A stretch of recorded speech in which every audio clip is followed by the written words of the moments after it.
नमस्कार, मैं रवीश कुमार। करना था ईरान में रेजिम चेंज, होने लगा अमेरिका में। युद्ध के बीच अमेरिका के chief of army staff Randy George को हटा दिया गया। वही नहीं, कई सारे टॉप जनरल हटा दिए गए। क्या ट्रंप अभी से इसकी तैयारी कर रहे हैं कि अगर ईरान से लड़ाई लंबी चली, हार का सामना करना पड़ गया, तो अमेरिका की पब्लिक का सामना कैसे करेंगे? इसलिए बहाने खोजे जा रहे हैं कि नए जनरल लाए जा रहे हैं जो अब ट्रंप के आदेशों का पालन करेंगे और युद्ध में जीत दिलाएंगे।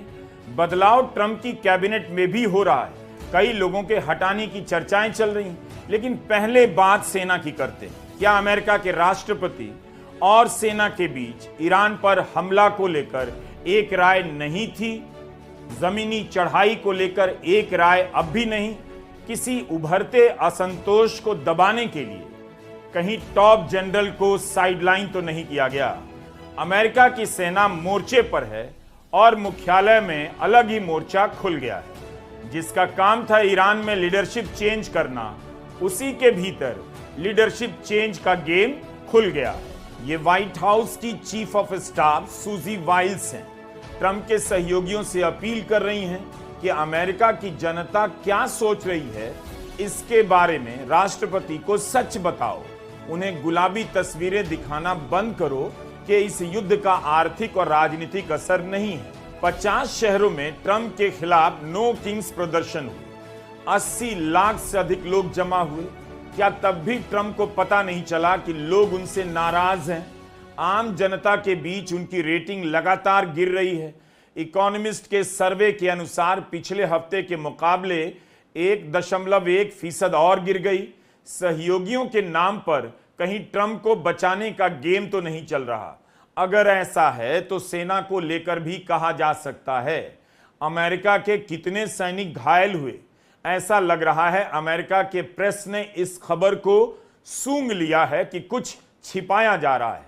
उन्हें भी यह बात परेशान कर रही है कि घायलों की संख्या कहीं ज्यादा तो नहीं। अगर सही संख्या सामने आएगी तो ईरान के सामने अमेरिका की सेना के कमजोर पड़ने की तस्वीरें साफ साफ दिखने लग जाएंगी। अमेरिका का ही अखबार है इंटरसेप्ट। इसके पत्रकार निक टर्स की रिपोर्ट है कि खाड़ी में हुए युद्ध में अब तक 750 सैनिक या तो हताहत हुए हैं या घायल हुए हैं, लेकिन पेंटागन मानने को तैयार नहीं। घायलों की संख्या कम बताई जा रही है। इंटरसेप्ट के अनुसार 27 मार्च को सऊदी अरब के प्रिंस सुल्तान एयरबेस पर ईरान के हमले में कम से कम 15 अमेरिकी सैनिक घायल हुए। ईरान की सेना दावा करती है कि उसके हमलों में 800 अमेरिकी सैनिकों की मौत हुई है। ट्रंप ने राष्ट्र के नाम संबोधन में 13 सैनिकों के मारे जाने की बात कही। नोट करना चाहिए कि घायलों या मरने वालों की संख्या की स्वतंत्र जांच नहीं हो पा रही। अमेरिका के लड़ाकू विमानों पर हमला होता है, तब भी अमेरिका स्वीकार नहीं करता कि ईरान ने टारगेट किया। कुवैत का मान लेता है कि उसने गलत फहमी में उसके 3 विमान गिरा दिए, लेकिन ईरान का स्वीकार नहीं करता। क्या वह अमेरिका सही संख्या बताएगा कि कितने सैनिक मारे गए या घायल हुए हैं? अमेरिका में यह बात लंबे समय तक नहीं छिपाई जा सकती है। कुछ दिन पहले एनबीसी ने रिपोर्ट किया कि युद्ध की अपडेट के नाम पर ट्रंप को रोजाना हमले की हाईलाइट का 2 मिनट लंबा वीडियो दिखाया जाता है। जिन हमलों को लेकर ट्रंप इतनी बड़े बड़े दावे करते हैं, क्या उनकी खबर उन्हें रील बनाकर दी जा रही है? यह सब अमेरिका का ही प्रेस लिख रहा है कि राष्ट्रपति को रील काट कर दी जा रही है कि उनकी सेना कमाल कर रही है। दूसरी तरफ आप उन खबरों को याद कीजिए कि खाड़ी के देशों में मिसाइल हमलों के बाद उन जगहों का वीडियो बनाने पर जेल भेज देने का प्रावधान किया गया है। लोग गिरफ्तार भी हुए हैं और यहां ट्रंप को रील बनाकर दिया जा रहा है। यकीन नहीं होता। अमेरिका की सेना मोर्चे पर है और वॉशिंगटन में सेना के भीतर अलग मोर्चा खुल गया है। रक्षा सचिव Pete Hegseth chief of army staff Randy A George को फोन करते हैं और कहते हैं इस्तीफा देकर निकलिए। टाइम से 1 साल पहले रिटायर हो जाइए। युद्ध के समय इतने अनुभवी जनरल को अपमानित किया गया, उन्हें पद से हटाया गया। खबर है कि उनकी जगह जनरल क्रिस्टोफर लानीव को एक्टिंग चीफ बनाया गया है। ये पहले भी हेग्सेथ के सहयोगी रह चुके हैं। यानी अलग राय रखने वालों को हटाकर हेग्सेथ अपने ही सहयोगी का प्रमोशन कर रहे हैं। ऐसा सिर्फ chief of army staff Randy George के साथ नहीं हुआ। सचिव बनने के बाद दर्जनों अधिकारियों को पीट हेग्सेथ ने नौकरी छोड़कर जाने के लिए कह दिया है। मेजर जनरल ग्रीन को भी विदा कर दिया गया।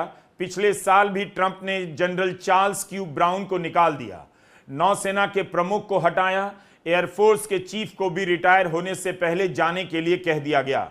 जिस सेना ने वेनेजुएला में ऑपरेशन किया, जिसकी तारीफ ट्रंप दिन रात करते हैं, उसके चीफ ऑफ स्टाफ को 2 महीने के भीतर हटा देना बता रहा है कि सेना अब प्रोफेशनल इकाई नहीं रही।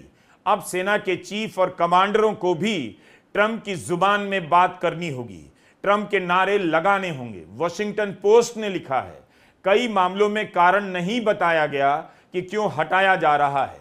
एनबीसी ने रिपोर्ट किया है कि पीट हेग्सेथ सेना के दर्जन भर अफसरों से ज्यादा के प्रमोशन में दखलंदाजी कर चुके हैं। कुछ मामलों में उनके फैसले नस्लीय और लैंगिक भेदभाव से प्रेरित बताए जा रहे हैं। अगर किसी अधिकारी के प्रो बाइडेन होने का अंदेशा हुआ तो उनका प्रमोशन रोक दिया जाता है। फॉक्स न्यूज ने रिपोर्ट किया है कि हाल ही में हेग्सेथ ने सेना के कई अफसरों को प्रमोशन लिस्ट से हटा दिया, जबकि सेना के सचिव डेविड ड्रिस्क्रॉल ने ऐसा करने से इनकार कर दिया। पिछले साल जून में ईरान पर हुए हमले को लेकर अमेरिका के डिफेंस इंटेलिजेंस एजेंसी ने एक समीक्षा की कि ईरान का परमाणु प्रोग्राम ध्वस्त नहीं हुआ है, सिर्फ कुछ महीने पीछे गया है। इस समीक्षा के जारी होने के बाद डिफेंस इंटेलिजेंस एजेंसी के अध्यक्ष लेफ्टिनेंट जनरल जेफरी क्रूज को उनके पद से हटा दिया गया। उन्हें हटाने का काम भी पीट हेग्सेथ ने किया। उनके निष्कासन के समय भी कोई स्पष्टीकरण नहीं दिया गया। न्यूयॉर्क टाइम्स ने लिखा है कि हेग्सेथ ने निजी कारणों से भी उन्हें निकाल दिया। सेना के सचिव डेविड ड्रिस्क्रॉल के साथ उनके तनावपूर्ण रिश्तों का इसमें हाथ है। सेना के सीनियर अधिकारियों में नाराजगी है कि रैंडी जॉर्ज के साथ ऐसा बर्ताव किया गया, जिन्होंने सेना को कई तरह की मुश्किलों से निकाला, सेना के आधुनिकीकरण में भूमिका निभाई। तो इन खबरों से आप जान सकते हैं कि ट्रंप सेना को किस तरह कंट्रोल में लेने की कोशिश कर रहे हैं और अमेरिका की सेना में क्या चल रहा है। ये सारी कहानियां वहीं के मीडिया से आपके सामने आ रही हैं। सीबीएस ने इस खबर को पहले ब्रेक किया कि chief of army staff Randy George जैसे टॉप लेवल के अधिकारियों को हटाया जा रहा है। रक्षा सचिव पीट हेग्सेथ इसलिए सबको हटा रहे हैं क्योंकि वे ऐसे लोगों को लाना चाहते हैं जो राष्ट्रपति ट्रंप और उनके विजन को सेना में लागू कर सकें। लेकिन क्या विजन लागू करने के लिए अचानक यह सब किया गया होगा? कहा जा रहा है कि ट्रंप जमीन से ईरान पर हमला करना चाहते हैं, मगर रैंडी जॉर्ज तैयार नहीं थे। हो सकता है ऐसा सच भी हो, लेकिन अभी हाल में 6 से 7 हजार सैनिकों को खाड़ी के देशों में भेजा तो गया।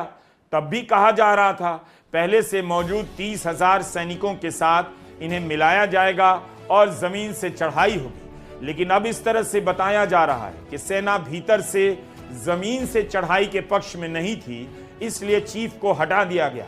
एक राय यह भी दी जा रही है कि ट्रंप और हेग्सेथ इस बात से नाराज थे कि सेना में डाइवर्सिटी लागू की जा रही है, महिलाओं और दूसरे अल्पसंख्यक समुदायों को शामिल किया जा रहा है।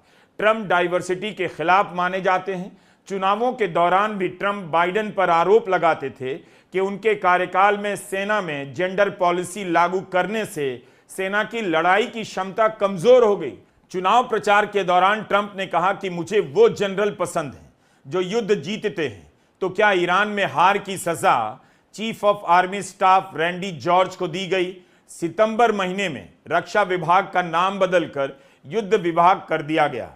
30 सितंबर को ट्रंप ने अमेरिकी सेना के जनरलों से कहा, मुझे पॉलिटिकली करेक्ट होना ही नहीं है। We will not be politically correct when it comes to defending American freedom, and we will be a fighting and winning machine. We want to fight, we want to win, and we want to fight as little as possible. You have to count on people like me to keep you out of wars because we don't want to go into wars. कुछ ही दिन पहले सेना से retire 34 लोगों के deportation की तैयारी की भी खबर आई। सेना से रिटायर हुए अफसरों और जवानों के बीच ट्रंप काफी लोकप्रिय माने जाते हैं, लेकिन इसके बाद भी ट्रंप पीछे नहीं हटते। रिटायर